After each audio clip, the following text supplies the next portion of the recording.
வணக்கம் தோழர்களே. சமீபத்தில் நாங்கள் குடும்பத்தோட செட்டிநாடு போயிருந்தோம். செட்டிநாடு போகும்போது அங்கே சில முக்கியமான பொருட்கள், அதுக்கு அந்த இடத்துக்கு தேவையான பொருட்கள் தான் வாங்குவோம். ஸோ ஆன்வே நாங்கள் போகும்போது கோட்டையூர் பக்கத்தில் நிறைய மண்பானை கடைகள் இருந்துச்சு. ஸோ என் மனைவிக்கு வந்து ஒரு சில பொருட்கள் வாங்கணும்னு ஆசை. ஸோ அது உள்ள நாங்கள் கடைக்கு போது பார்த்தீங்கன்னா என்னுடைய ஆசையும் என்னுடைய கனவை நிறைஞ்சிடுச்சு. நான் சொன்ன கனவை தான் இப்போ நான் அன்பாக்ஸ் பண்ண போகிறேன். அந்த அன்பாக்ஸ் பண்ண பிறகு உங்களுக்கு அந்த மாதிரி பல கனவுகள் இருந்தால் அதை அந்த கருத்துக்களை வந்து என்னுடைய வீடியோ பதிவில் ஷேர் பண்ணலாம். இப்போ அந்த கனவு என்ன என்பதை அன்பாக்ஸ் மூலமா நம்ம பார்க்கலாம்.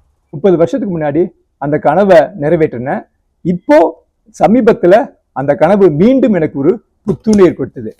அந்த அன்பாக்சிங் தான் நீங்க பார்த்தோன்னே ஒரு சில டக்குன்னு நீங்க கண்டுபிடிச்சிருக்கலாம். சேஃபாக 2 காது தெரியுது, ஒரு தலை தெரியுது. அது என்ன என்பது இப்போ ஒன்று எடுத்து பார்க்கலாம். இப்போ நீங்க மெதுவாக நான் எடுக்கிறேங்க. நீங்க பார்த்த உடனே கண்டுபிடிச்சிடலாம். இது ஒரு அழகிய கைவிண்டத்தால செய்த ஐயனார் குதிரை.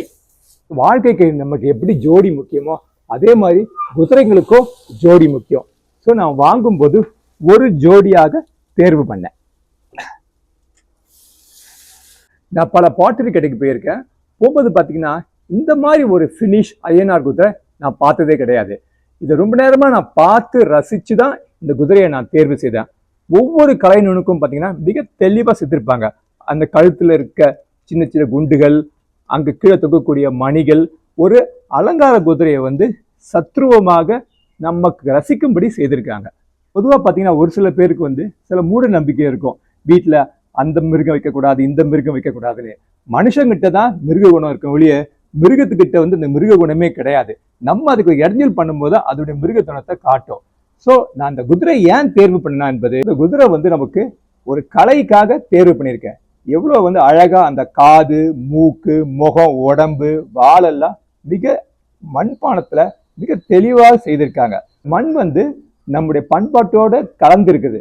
ஸோ இது மாதிரி கைத்தொழில், மண்பான தொழிலை வந்து நம்ம கண்டிப்பாக ஊக்குவிச்சுன்னா அவங்களுடைய வாழ்வாதாரம் வந்து மேம்படும். நம்ம சாதாரணமா ஒரு களிமண்ணுன்னு சொல்லுவோம். திட்டும் போது சரியான களிமண்ணுன்னு சொல்லி நம்ம திட்டுவாங்க. ஆனா அந்த களிமண்ல தான் எல்லா கலையும் வளர்ப்பாங்க.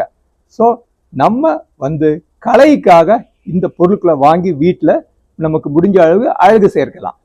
எந்த கலையா இருக்கட்டும், ஒரு கலையை வந்து நம்ம கலையாதான் ரசிக்கணும் வழிய மூட நம்பிக்கை பார்வையில பார்க்கக்கூடாது. ஸோ நமக்கு மனசுதான் காரணம் எது இருந்தாலும். ஸோ மனசுதான் கலையை வந்து நேசிக்கும். மூட நம்பிக்கை வந்து நம்மளை வந்து பின்னோக்கி கொண்டு போவோம். அடுத்த வீடியோ பதிவில் இந்த குதிரையை பற்றி பல்வேறு அரிய தகவலை வந்து உங்களிடத்தில் பகிர்ந்து கொள்கிறேன். மீண்டும் சந்திப்போம். ஆதவன் ஃபார்ம் சார்பாக.